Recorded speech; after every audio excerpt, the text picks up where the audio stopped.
Colour pencil দিয়ে রং করবে। এখানে আছে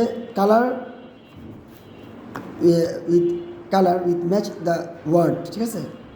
এই মানে এই যে ওয়ার্ডটা দেওয়া আছে এখানে, যেমন জ, এই যেখানে জটা হচ্ছে ব্লু কালার, এই জটা হচ্ছে ব্লু কালার, আর তটা হচ্ছে রেড কালার, আর কফ, এই যে কফটা হচ্ছে ইয়েলো কালার, আর ফাটা হচ্ছে গ্রিন কালার, ঠিক আছে।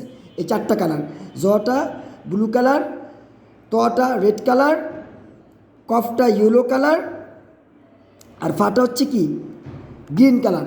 এখন এই পাখিটার মধ্যে যত জায়গায় জ আছে এগুলো দেখবে, জ এই দেখেন জ, এই একটা এক্সাম্পল দিয়ে দিচ্ছে, জ আছে সেগুলো সব ব্লু কালার। এই পাখিটা যত জায়গায় জটা পাবে, জটা জ সব জায়গায় ব্লু কালার করবে। তারপরে দেখেন যত জায়গায় আছে এই ফা যত জায়গায় আছে সেই সব জায়গায় করবে গ্রিন কালার।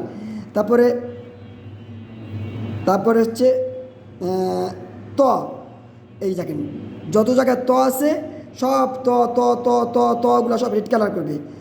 এরপরে কফ, এই দেখেন এই যে দিয়েছে কফ, এই যত জায়গায় কফ আছে সেগুলো করবে সব ইয়েলো কালার।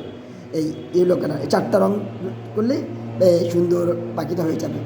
এই blue colour, red colour, yellow colour আর হচ্ছে গ্রিন কালার দিয়ে এই চারটা অক্ষর রাখি, যে জায়গা আছে যেই কালারগুলো যে ম্যাচ আছে এগুলো সবগুলোতে এই পাখিটা সুন্দর করে রং করবে, ঠিক আছে, কালার পেন্সিল দিয়ে। এই পাখিটা ঠিক আছে, এটা 52 নাম্বার এই যে পেজে আছে। ওকে, এই পর্যন্তই সিলেবাস অ্যারাবিক অ্যানুয়াল পরীক্ষার, ইনশাল্লাহ। আসসালামু আলাইকুম, থ্যাংক ইউ।